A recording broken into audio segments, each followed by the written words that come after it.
Hey, have you ever had that nagging feeling of unease at work? You know that kind of low hum of stress that you just can't seem to shake? If that sounds familiar, then you are in the right place. Today we're going to get into workplace anxiety and worry, figure out what it feels like, and, most importantly, what we can actually do about it. This quote just nails it, doesn't it?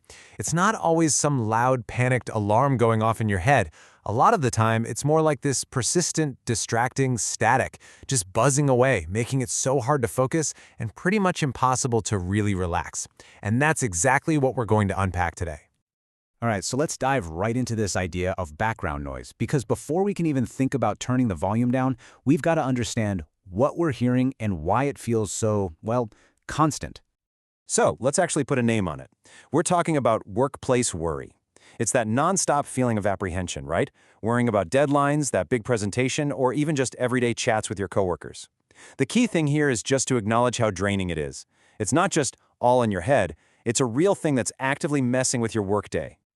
Okay, so it's one thing to get what the feeling is, but what do you do when that worry just won't switch off, even after you've logged off for the day? This is where we shift gears. We're moving from just identifying the problem to actually doing something about it.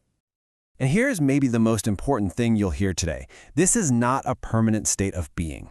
You are not stuck with that background noise forever. The solution lies in these small, conscious practices. It's really not about making some huge, life-altering change, but about these tiny, intentional shifts that can make a world of difference. And that's the big question, right? If this worry is like a radio playing static in our heads, where's the volume knob? How do we find our way back to some quiet, some clarity? Well, turns out there are some very specific things we can do. So, we're going to break down a little toolkit for you. 3 small but seriously powerful practices. Think of these as your go-to moves for the moment you feel that static starting to creep in and get louder.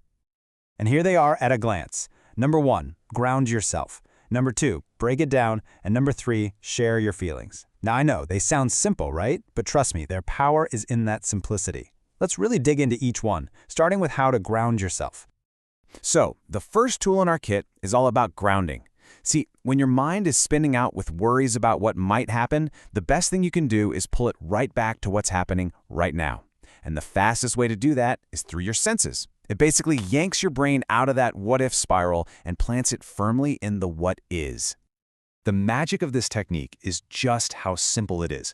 Seriously, try it with me right now. Just pause for a second, look around wherever you are, and just mentally name 5 things you can see.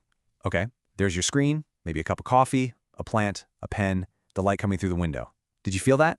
For just a split second, your brain had to stop worrying and start observing. You've just anchored yourself back in reality. All right, practice number 2. Anxiety absolutely loves to feed on these huge, overwhelming projects. Thinking about the big report due next month feels like staring up at a giant mountain. So, the trick? Break it down. Stop looking at the whole mountain and just focus on the first few feet of the trail. Ask yourself, what is the absolute smallest first thing I can do? Maybe it's just opening a new document and typing a title. Each tiny step you take makes the whole thing feel way, way less scary. And finally, practice number 3.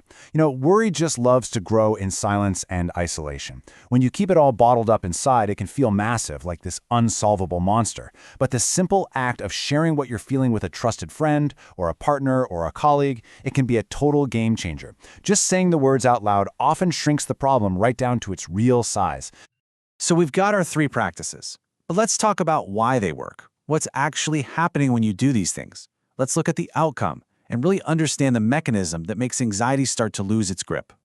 And this right here, this is the whole strategy in a single sentence. Anxiety thrives in the dark, when we ignore it or try to just power through it alone. But it starts to fade the second we meet it with 2 specific things: awareness of what's happening right now and the support of other people. And now you can see exactly how our 3 practices fit perfectly under these 2 pillars. Grounding yourself and breaking down your tasks, those are acts of awareness. They pull you into the present moment and create clarity. And sharing your feelings, well, that's how you build your system of support.